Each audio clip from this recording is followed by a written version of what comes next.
Morning, Tri-Cities. It's 9 o'clock on Friday, and it's time for Coffee with Karl. I'm Karl Dye from TRIDEC, and today we have some guests on that we have been looking forward to talking to for a long time. Darrell and Corey, if you could turn your cameras on. I am excited to introduce Darrell Strong, the owner of Strong Racing. Good morning, Darrell. Whoop, we got you on mute still.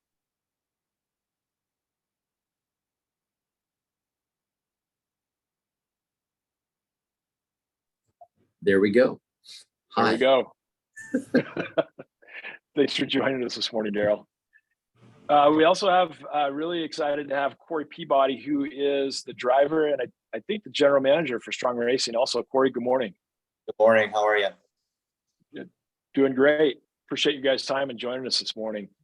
So on Coffee with Karl, we're excited to have a sponsor, which we didn't have before, and I think everybody saw the video. Mike Miller with Immune Security, he and his crew offer a great service to business, residential, and everybody else in the Tri-Cities. Mike's been a long time member of TRIDEC. He's on our board, has strong, deep connections to our community, does a great job. So I want to give a plug for Mike before we get started this morning.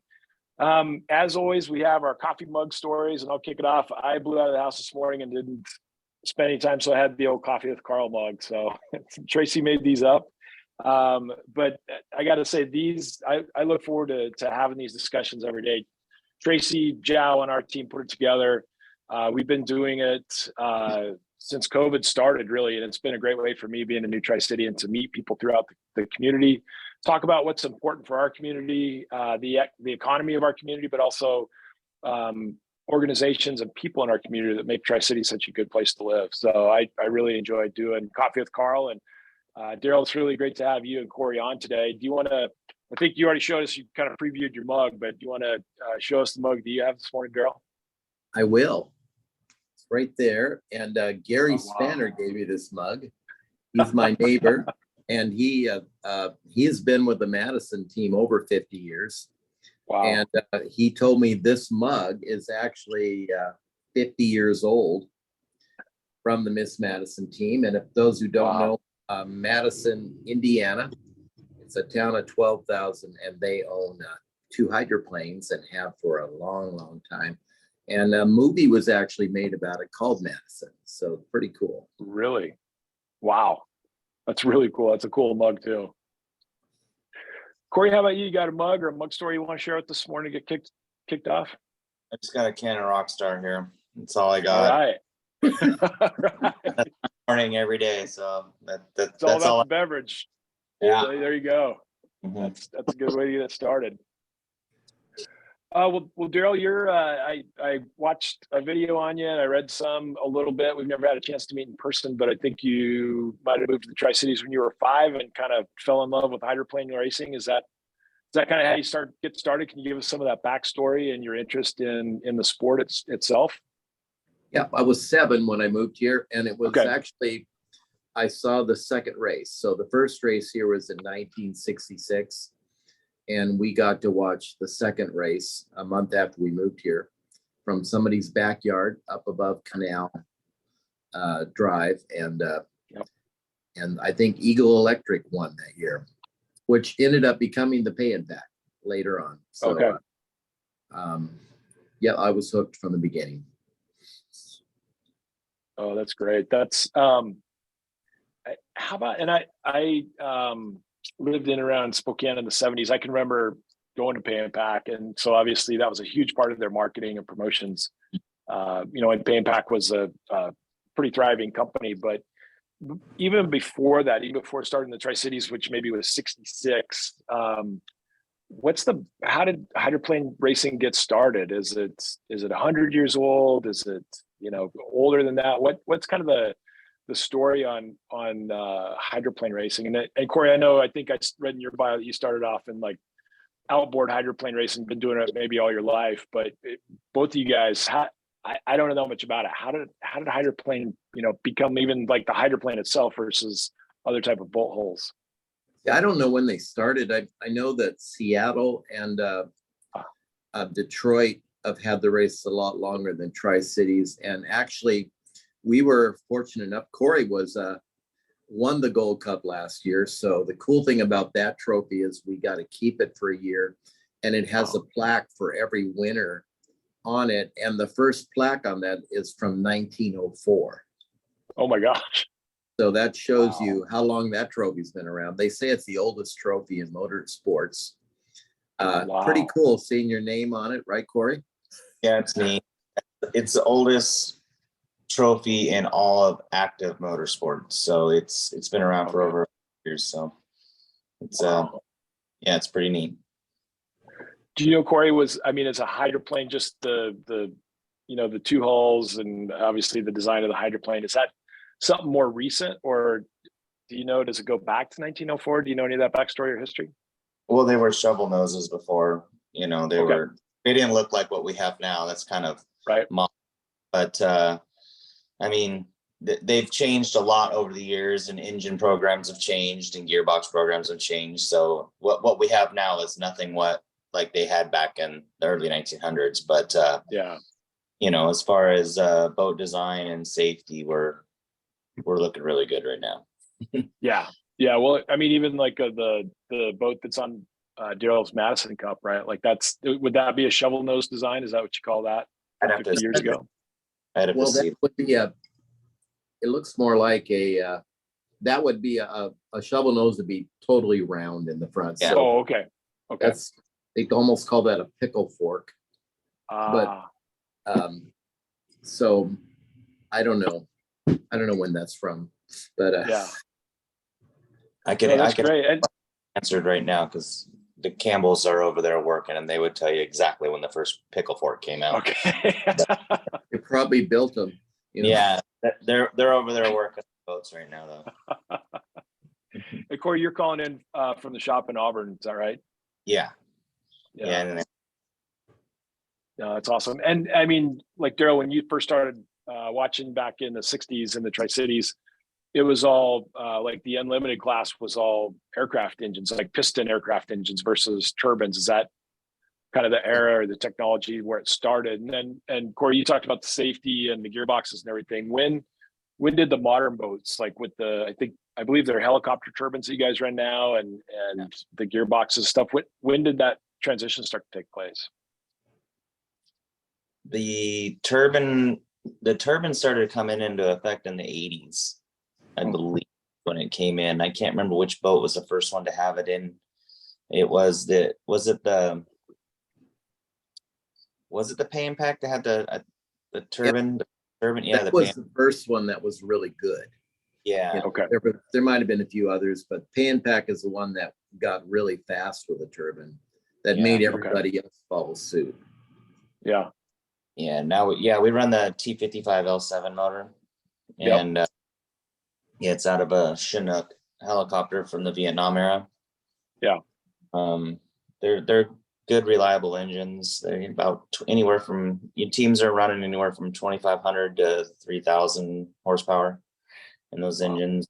They're very reliable. So it's kind of good for racing that we can run all our laps. And that's kind of where I know a lot of people like the noise of the piston boats and all that, but they're not that reliable, so that's what's nice about the turbines. And people like the noise of the piston boat, but a lot of people like the way a turbine spools up and sounds. So we got one generation wanting piston, one generation wanting turbine. So right. But play right now with the Cooper boat, we have both, so everybody gets what they want. Oh, that's cool. Yeah. I'd never been to a hydroplane race at all, and a couple of years ago when I first moved to Tri-Cities, Bill Lamson invited us down to their spot on the river. And so to your point, like the sound, it's almost the vibration. Like I'd never felt something like that, when the piston boats went, and it seemed like the V8 boats were had a totally different sound from like the aircraft engines, the Allisons and stuff. But then when the turbine spooled up, completely different, and a completely, magnitude of speed too. Like you can tell how much faster the turbine boats are than some of those other ones as well. Yeah. All right. Well, so Darrell, let's go back to you.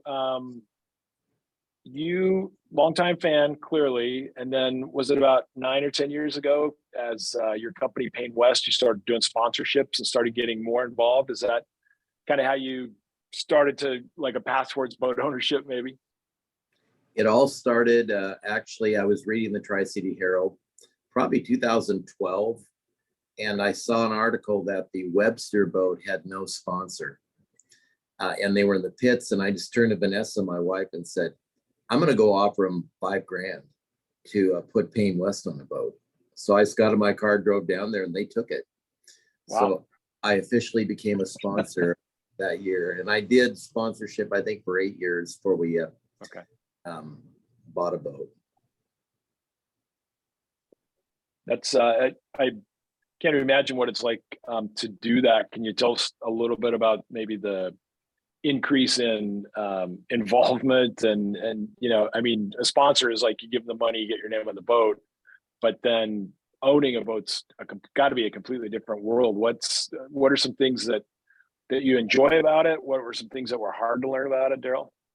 You know, I used to joke when I was a sponsor that I turned to Greg O'Farrell, the owner. I go, at least I know how much I'm going to lose when the season starts. And now it's not that funny, you know.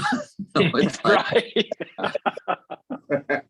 No, you know, Corey is one of the first people I met, and we hired Corey mainly because we knew him from winning our karaoke contest with all the drivers. And we thought, hey, let's get Corey. You know, he won that contest, and little did we know how great of a driver we're getting. But Corey and I really had a lot of talks about how to build this team. And a lot of what you see is Corey's ideas and mine, and the culture that we kind of saw together, that we just wanted to be the benchmark team.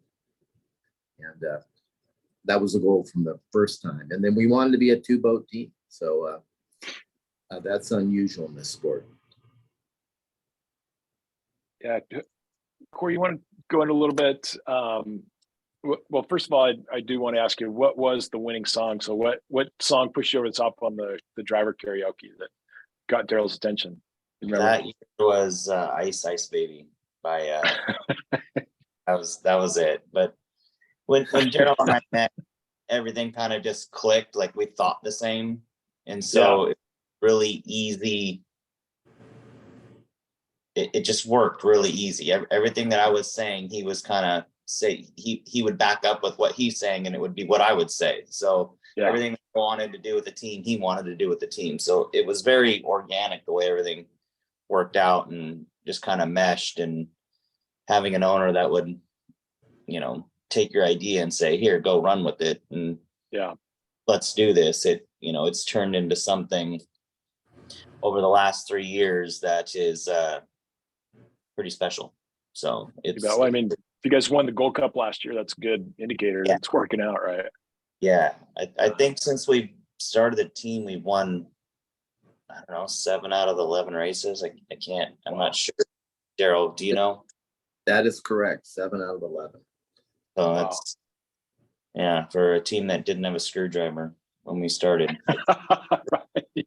It's been a good role. We just got to keep it going. But you know, I mean, do you think, I think, Darrell, and something I read about you, that you said that you try to bring a business aspect into running the team. Is that part of it? I mean, obviously you guys are on the same page on the direction the team's going, had a lot of great successes, but are there any other things, maybe, Darrell, that, you know, from your business background and your day job, if you will, that you've tried to implement in the team and brought into that, or some things that are differentiators that you guys think about and you kind of reinforce with your team as you go through every race? I think the way we set up the corporation and the way we set up the company was probably different than how most teams do it. And my goal was always, Corey's heard this many times, cash flow by the 4th year.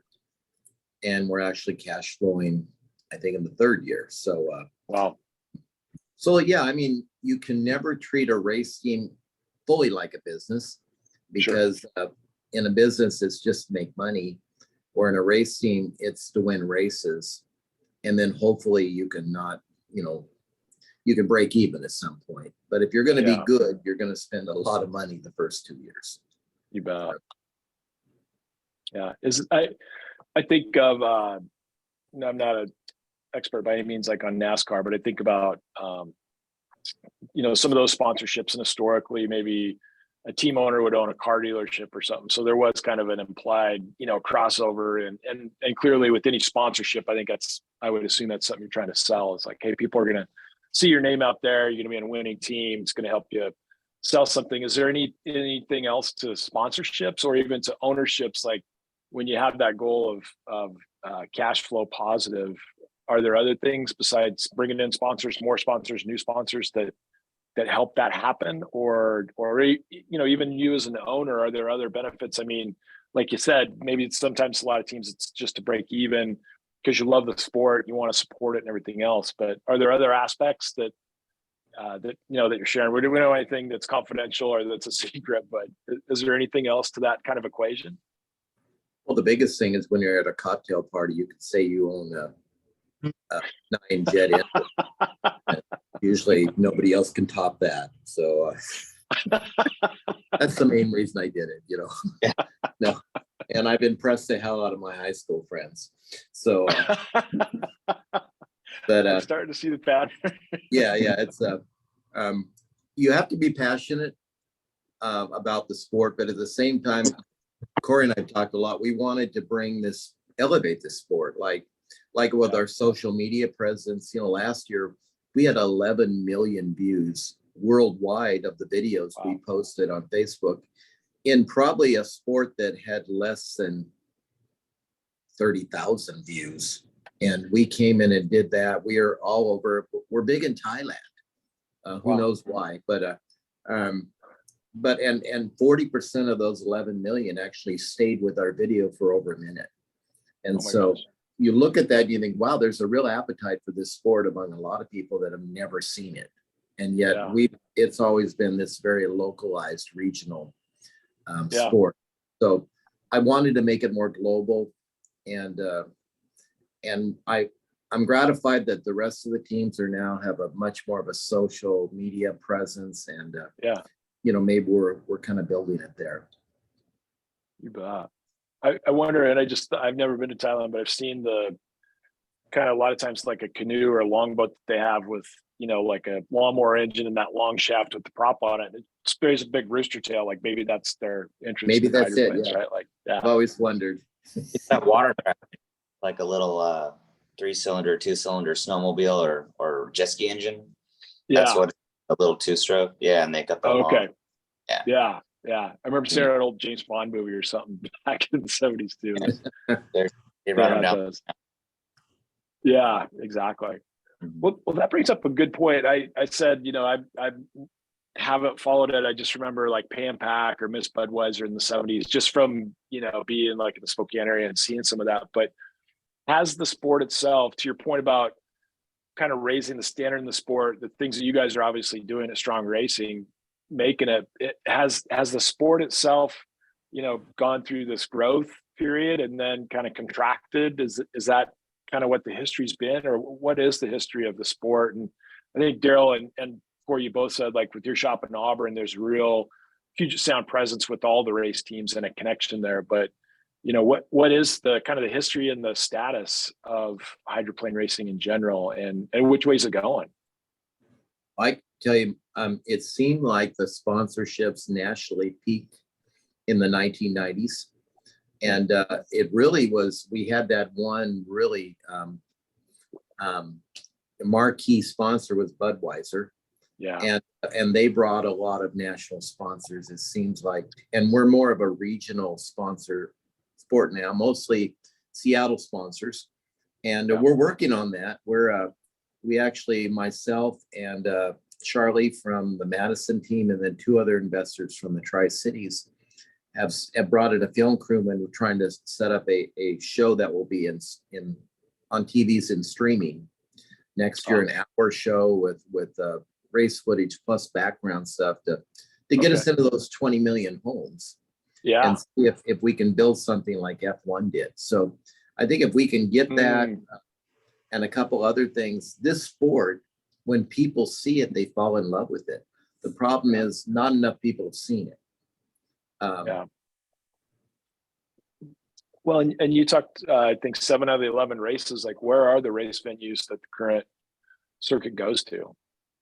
And this year the first one's in Alabama, Guntersville, Alabama. Then we go up to Madison, Indiana. Next year, it looks like we'll pick up Detroit as our third race. Typically, we then come to Tri-Cities and Seattle. We might be going up to BC next year and add a race there. And then usually we finish up in San Diego. So it would be, this year we only have 4 races. Next year, there could be 6 or 7. And if you look at the history of the sport, you'll see as low as 4 races, sometimes as high as 12 races. So it kind of would go back and forth. But I think with the cost of propellers and, different things on the boat and the price of fuel, most of the owners probably don't want to get above 8 races. That seems like the man for us. Yeah. Did there used to be one in Coeur d'Alene? Did they used to go to Coeur d'Alene or even like the last 10 years, they go to Coeur d'Alene and maybe it's a different class. I don't know if they. Nope. We're working on that. Go ahead, Corey. No, they Coeur d'Alene, I think in 16, 15. That sounds about right. Something like that. Yeah, but they're working on it. We went. And then another thing that's really thriving in the Northwest, Karl, is all these other classes of racing that you'll see Corey driving, J. Michael Kelly, our other driver. Most of the unlimited drivers will be driving small boats. And those, they seem like they have about 25 to 28 of those races just around the Northwest. Oh, wow.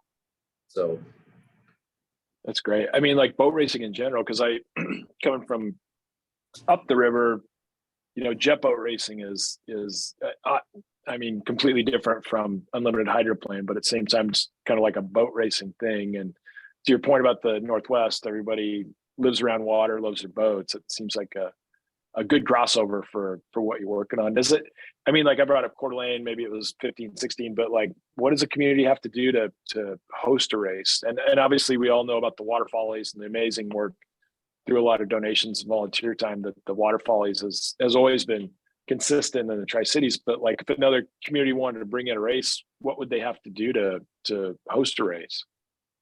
They apply with H1 and there's a process they go through where they have to like secure all the permits. They have to have the money.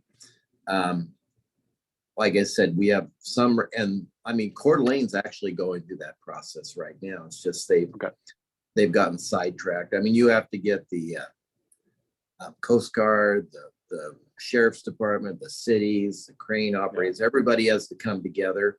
And to be honest with you, smaller towns do better because they get everything donated, like the police stuff, crane stuff. Where you go to Seattle, they're paying union scale for everything.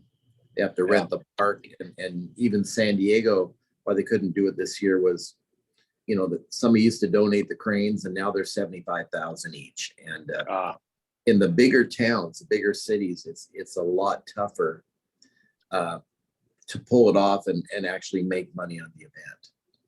Okay, that makes sense.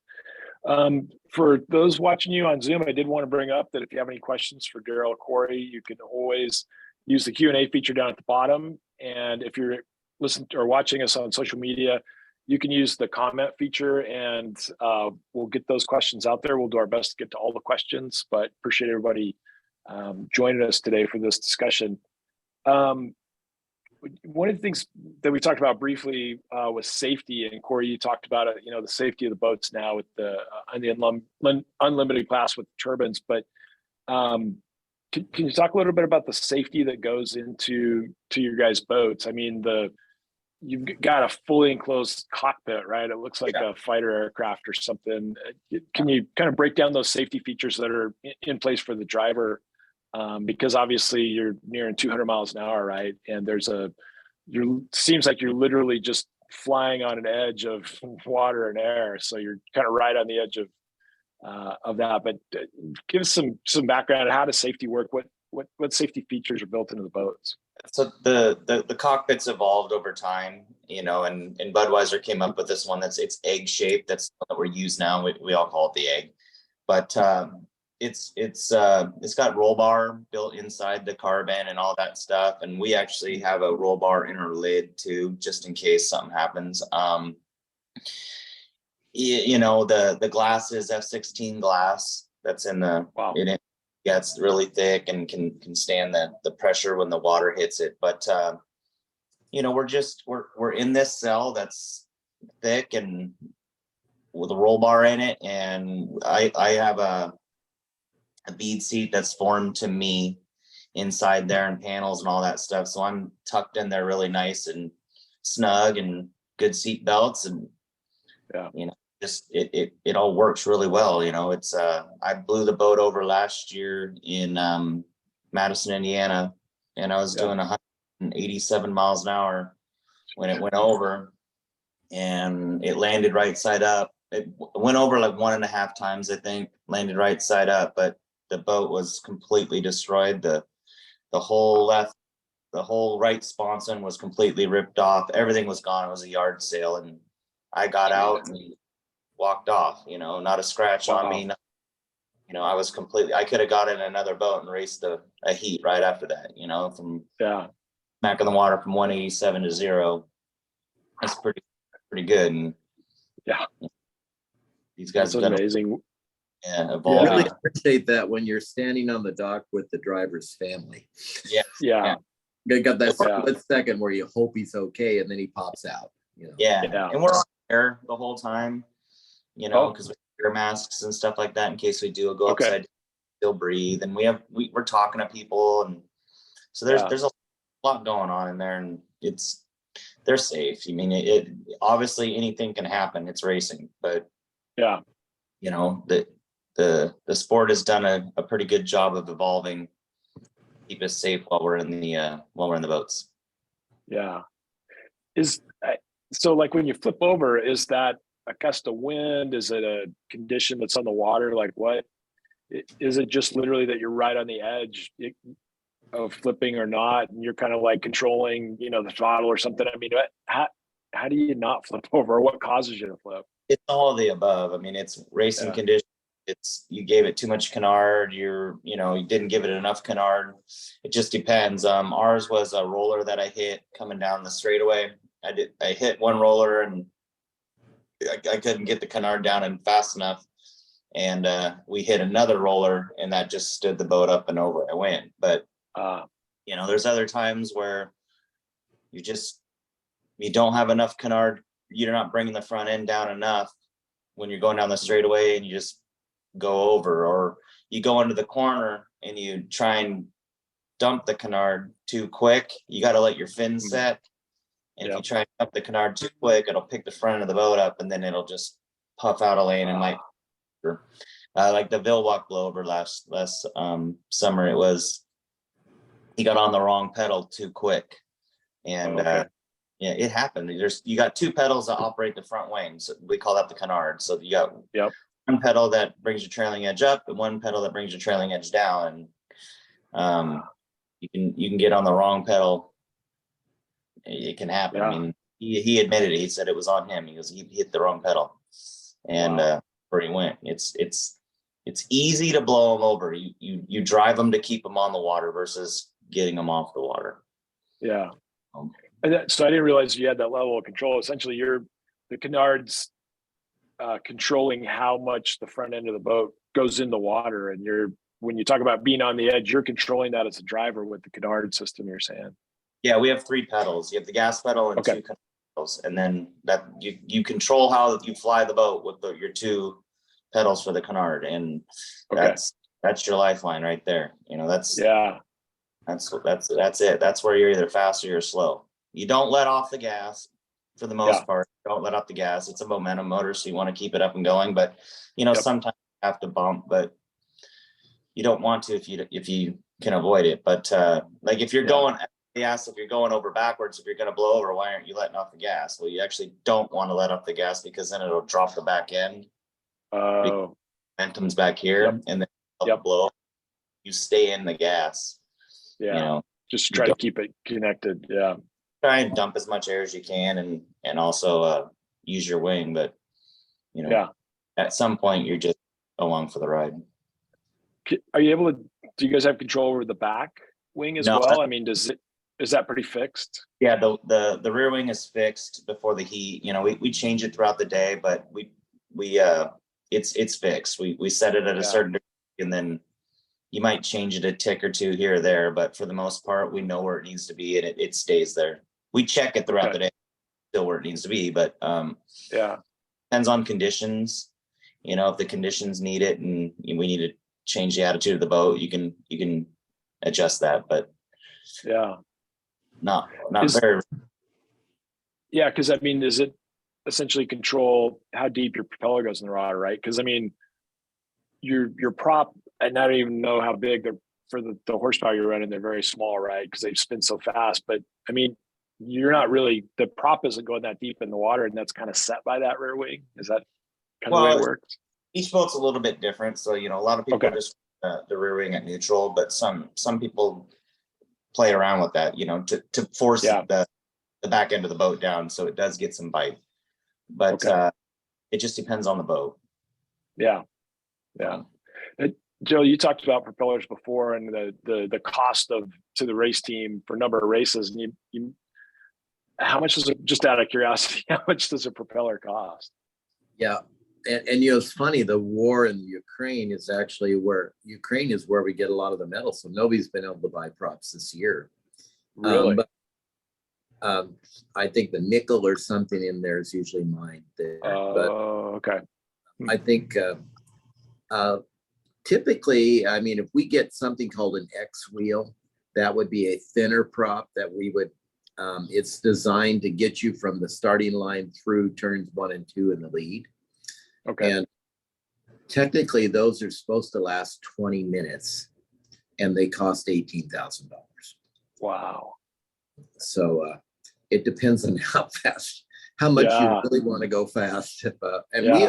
We've actually found with our boats over just checking our data and everything that they really don't make us faster than the boats, the ones that are a little thicker that we get 200 minutes out. And we found, I mean, Corey would know this, is when we're at a race site with 2 boats, sometimes we'll find that one propeller is not good on one hull, but it'll make the other hull take off. And so it all has to do with the pitch and, just how it folds over a little bit. It's really, I mean, it's a very data-driven sport, and we measure everything. But you'll find, like, we might try some on Mike's boat, it doesn't work. We put it on Corey's boat, takes off like a rocket. So they're different weights, they're different shapes. Sure. Just I mean, like, go ahead, Corey. Could change the way that it works. So, there's because when they're done on the machine, they go to someone and they hand finish them. And, the way this person finishes and the way that person finishes is different. And it's a completely different feel in the boat. Yeah. So, there's a lot of colors, and the hard part about it is they're so expensive for how long they actually last, that you gotta be careful what you do and how you do it. So if you get a good one, the drivers will actually name those props. They fall in love with it. Is it I mean, where they're hand finished and probably like hand lapped and stuff, I mean, is it repeatable? So like if a guy finishes it to a certain degree and that's a winning prop and the driver names it and stuff, does he have some kind of template or something where he can go back to that same preparation he did on it? Yeah, they do, but I mean, you can only get it close, so you can get it close, but close isn't what it could be better, it could be worse. You don't know too. So like a 20-minute prop, like what wears on it? Is it the hub? Is it the bearing? Is it the outside edges? I mean, is it to physically lose metal in the race? Like what happens to them? The tips will fold back. So then once they start folding back, they're no good. Loses the shape. Try and go and run it, but it's not safe. If you throw a blade and you're you throw a blade, you're going to take out the bottom of the boat, the engine, the gearbox, Yeah. a couple dollars and stuff real quick. So you, after we run the prop, we put it on our pitchometer, we check all the heights, we log it, and we pay attention to every single blade on that propeller on what it's doing. And then when it moves and it drops below a certain thing, it's a wall hanger. And that's just what it is. I mean, somebody might want to run it, but it's not going to be us. It's too much. It can take you out real fast. I mean, and that can happen on the thicker props too, but you just have to stay on top of it and watch it. And after every time a prop is run, we x-ray them and we'll blacklight them with check everything on them to make sure no cracks and all that stuff before we run it. You know, we log everything because things can go south real fast. You bet. Is that, I know, Darrell, you were talking before about kind of the supply chain, that maybe things like gearboxes and other mechanical parts used to be manufactured, but then some of the stuff's out of stock. So you have to almost like custom make some of that. Is kind of the state of the technology in the sport sort of at a steady state, or are there more, technological advances coming? I was just thinking of like the metallurgy for the props, right? And I'm sure there's been a bunch of research and development of, how do you make this light strong, doesn't fold back material, or is there different mix? You got to go to Ukraine to get the high nickel and things like that. Like, is there that much R&D around it? Because to your point, it's a relatively small sport, and you guys are doing what you can to grow it. But is there much development going on into things like this, the different technology that could either make the boat safer, more reliable, faster, any of the above? I think we have played around with blueprinting shapes of props, and to me, I would think most of the technology and stuff would probably go into designing the hulls. That's the variable in this sport. I mean, we're all using the same engines. It comes down to who builds it the best, then who gets. I mean, we have the most props of anybody because the owner's got a thing about props. So it's like we've got 29 props, but I look at right now, and I'll ask Corey this, but right now it's like we have the Campbell brothers on our team. They ran the Budweiser team, and they know how to design a hull so it'll be faster. But they're going back to data they got from wind tunnel testing in the Budweiser that none of us do now.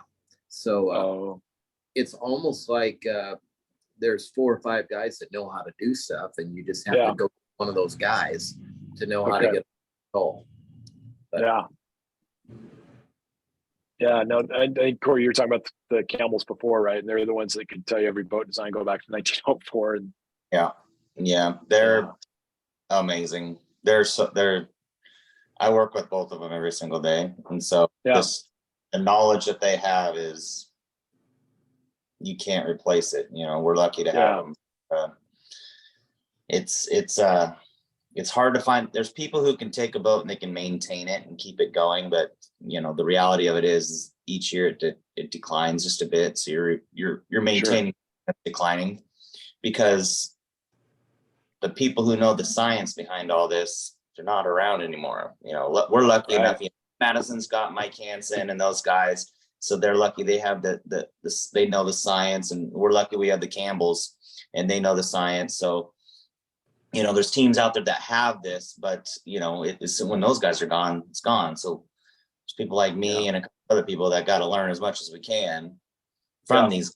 Luckily I work with them every day because they're full-time here in our shop, but we got to just get what we can out of them while we can and learn what we can. They're extremely smart. You bet. They're not maintainers. They're builders. They know this. That's the difference between a lot of teams, is knowing the science and where you can take A and make it B instead of taking it backwards. And we'll go faster and faster. And they're proving that they can do that. to that point, do you guys, and you talked about the communications, Corey, that you have as a driver, with the team on the shore, but do you guys have sensors, for instance? And I'm thinking of, I think NASCAR is kind of doing a little bit more, but Formula One forever, I think they've had, a ton of sensors. And so like the team on, in the pits is getting like this real-time data on all this engine information, gearbox, drivetrain, probably tires, brakes, wheels. But is that the level of sophistication you guys are at on tracking that, or is it more like communications with the driver, and that's as much data as you're sharing as just communications? Or no, we have race pack systems, but you're not allowed to. The telemetry, the way our rule book states, we're not allowed to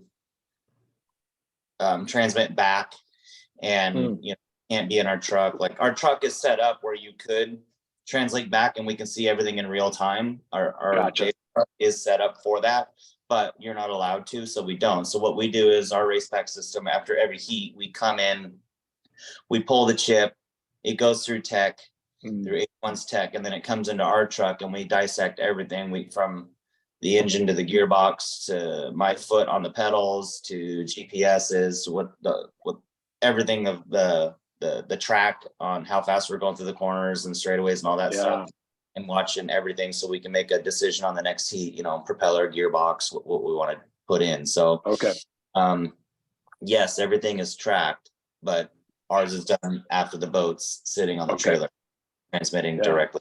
Yeah. And we actually can overlay our data to another boat's data. So if somebody beats us, we know what part of the course they're faster. Okay. That might make us change a gearbox or a prop or something. Yeah. And you can tell the difference in between kind of boat setup and driver choices or driver performance or something. Yeah. And then there's a computer in the boat, you can't lie. As a driver. Oh, I do this. No, you can see it right there. You did do that. So you got to be on, you can't try and fib your way through something because the computer is going to say different. Right. So Darrell, I really appreciate the discussion. I'm learning a lot, but I'm really intrigued by this concept of, that you brought to the ownership and that you and Corey have with the Strong Racing team, and then moving forward as a sport, like promoting social media, building that user base. Is one of the goals to, not only promote the sport, but then create different monetary streams where there could be, like you guys talking about the Campbell brothers, just having this knowledge, because Budweiser spent a lot of money, back maybe 70s, 80s, 90s, and the technology and stuff. Like, would that be a goal in kind of growing the sport, increasing, some revenue streams for owners where there could be more technology development? You could have kind of a rebirth of some of that, where you didn't have to rely on the stuff that was done, wind tunnels, whatever it is. Is that one of the goals? Like as a team owner, and maybe as a really a enthusiast and driver of the sport, is that where you want to go? Yeah, I think there could be income streams. Like, I'll give you an example. Corey's boats, and we actually have a live streaming box in his boats, the only one where we can actually stream from his cockpit live during a race. And we've always thought, if we develop this, maybe we can get into the virtual reality world where somebody, instead of just watching the boat, they can hop in and sit in Corey's seat live. Wow. So that's kind of something we're exploring. We've tested it in smaller boats. We have to make sure the Wi-Fi connection, but Corey's boat's the only one we have it in right now. And it has worked on smaller boats, but that's something where I think, man, if we get in the virtual reality gaming situation with a certain age group we're not hitting, we might develop a new income stream. So there's things like that are unique to sport. Yeah. It's not a great sport on live TV because the races are really short and there's a lot of gaps in between it. So it's better when we can condense all that and show it after the fact. But I think the live gaming would be fun. There's things like that. It seems to be a great sport live at 10-minute shots. Yeah. So it's kind of a challenge. Yeah, definitely though. But I think I mean, in the heyday and back in the heyday, I mean, obviously you didn't have so many media outlets, right? Like where people got their information. It was like Wild World of Sports or something. And I would assume, was hydroplane racing featured, 70s, 80s on television? Was that maybe even part of the revenue stream that, some of those big teams you talked about, like Payne Pack or Budweiser, had that maybe isn't available today because we're kind of fractured on, where do you go to get for your information? Was that part of it, the way it used to work?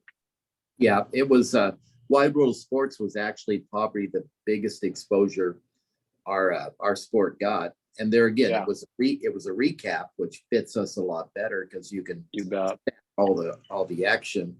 But Yeah. I think that's what we're trying to create in the streaming world if we can. Yeah. If you look at ESPN, NBC Sports, they're all going streaming. Even the NFL Sunday Ticket's going to be on YouTube TV this year. So if we can get right in the middle of that and it gets packaged right, we think we have a really exciting product. It's just never gotten in front of national audiences. Yeah. Yeah. But I mean, it seems like the work that you guys have already done in social media and building that audience base is a good indicator that people, if they're tuning in for more than a minute, that's, in today's world, especially of TikTok and everything, where everybody just looks at small chunks, that's a good indicator, it seems like. It is. It means it's interesting to them. They don't want to leave. Yeah. Yeah. And I think your point on the virtual reality is I just went to one race, but it is very much an experiential sport, right? For a fan. I mean, to see it in person, to feel it, literally feel the vibrations, feel, the sound unless you're there, it's hard to duplicate that. And I think that's got to be part of the connection with the audiences that are, diehard hydroplane racing fans, right? Yeah, and I wish people could see what we're talking about here. Really, the data we go through. Okay, put a different box in. We want to get faster in this corner, and we'll give up some straight speed to get it. I mean, that's really I mean, Corey would agree. That's like the fun part of the sport. Is trying to figure out that race right during the race. Yeah, we go into the truck after every heater every time the boat's been on the water, and there's like 6 of us that sit down in front of a bunch of computer screens and start figuring out what we're going to do the next time out. Sometimes it's really good. We're good. We're just staying where we are. And sometimes, can we turn the fuel up? Can we do this? Should we drop a box? Put that other propeller on.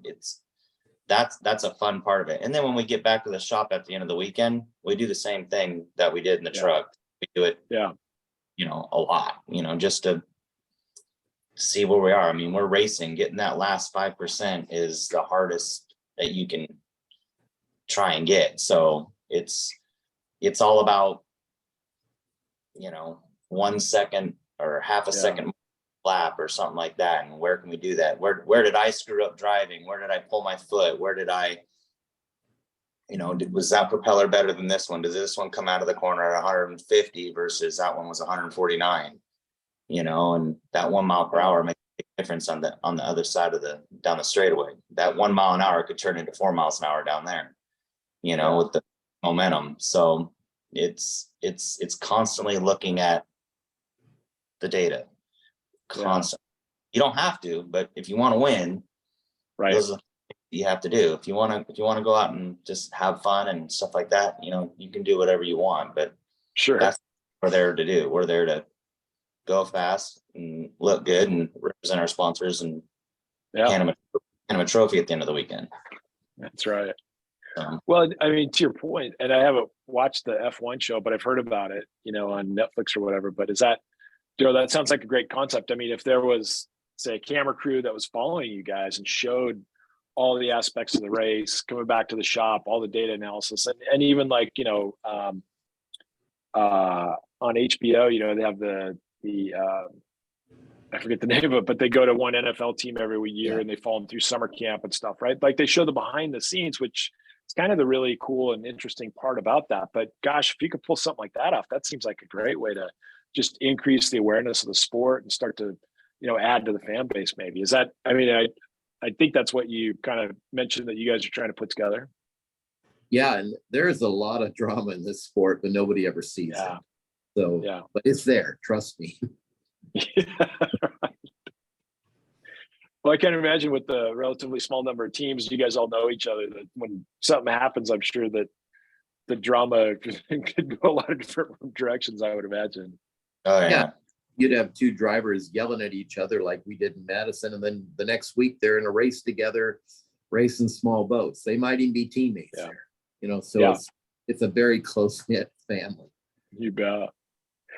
We did have a question from the folks that are watching us. They're asking, would a switch to sustainable fuels increase interest among potential sponsors and fans? I know obviously in aviation fuels, which is, I would assume you guys are burning the same thing, like a JP4 or a kind of a kerosene type mix. There's this move to sustainable aviation fuel. So has there ever been a talk about that amongst, you know, the racing organization, or, you know, maybe it increases the sponsor fans? You guys ever thought about that? Definitely. We're researching it because these boats will run on biodiesel. Yeah. Oh. And if we get that, what you find in every annual report of every major corporation, there's a big deal on their environmental footprint, what they're doing. And we've talked to NASCAR sponsors, said, hey, we pulled out of NASCAR. We're not going to support any fossil fuel internal combustion sport. And I think if we actually got to where we could call ourselves a green sport, and I think our boats will run on it. So we're researching that.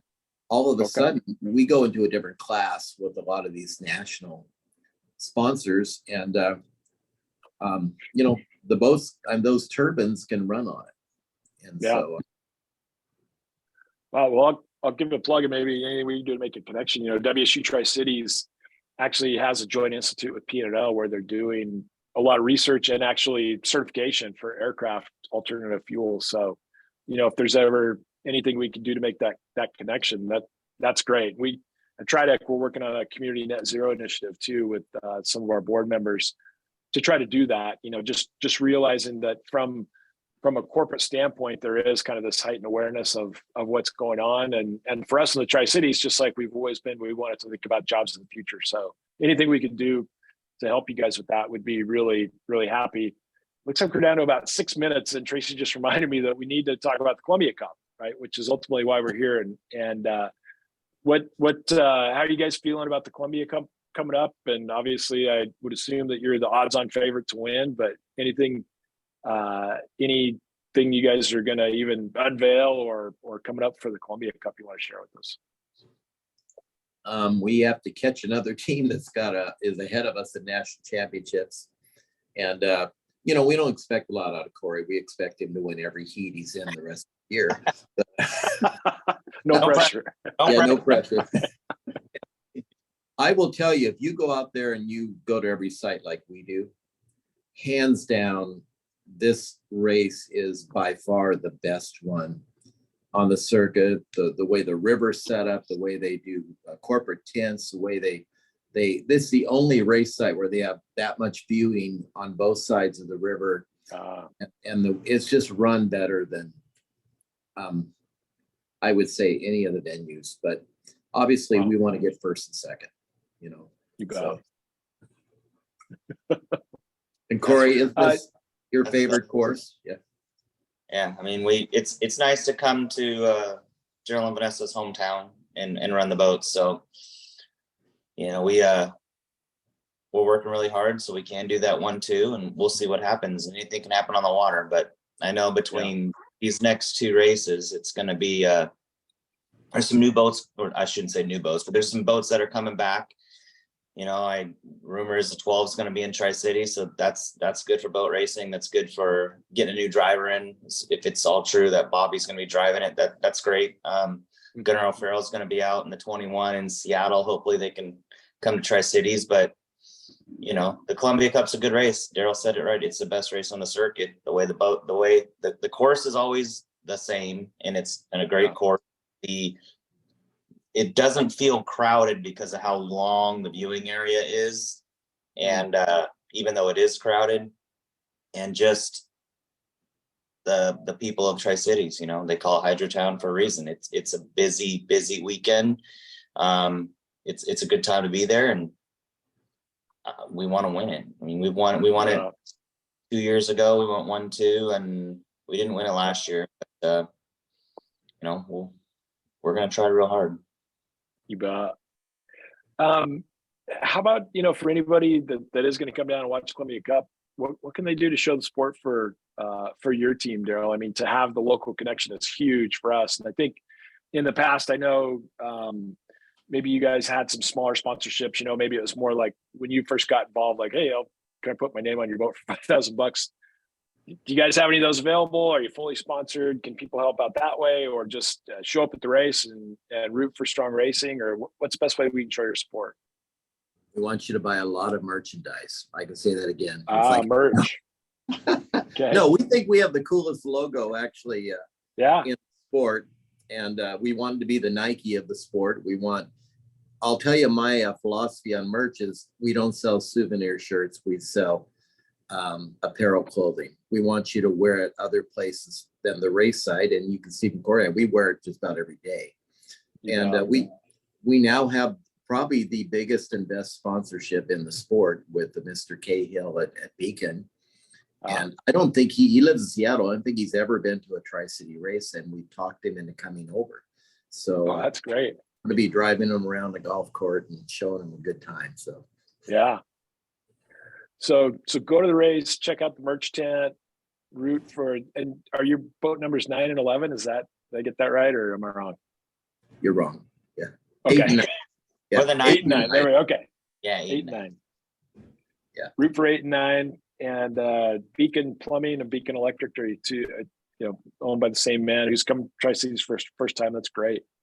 We're just almost out of time, but Darrell and Corey, really appreciate your time today. Darrell, any other closing thoughts other than visit the merch tent often? We love everybody in the sport, and in that pit, it's like summer camp every time we get together. So even though we compete against each other, we'll do everything we can to help other teams. We trade parts, we help them get sponsorships, because we really appreciate this sport and we want to keep it alive. You bet. Well, the dedication and just getting involved, and I know it's not cheap, and you made a huge investments, but on behalf of the Tri-Cities, because Waterfall is such a huge part of our community, thanks for that commitment, Darrell. Corey, anything else? Yeah, we would do it just for this race. That's awesome. That's really good. Cool. I had to talk with everyone, so it was good morning. Thanks for joining us today. I learned a lot. Appreciate your time, and we'll all be out there to root for you on the Columbia Cup. Thank you. Okay, well, thank you both. Yeah, really, really appreciate this. Appreciate your time. Thanks everybody for joining us on Zoom and social media. We'll be back soon with another episode of Coffee with Karl. Thank you both again, and have a great weekend. All right, take care. Thanks. You too.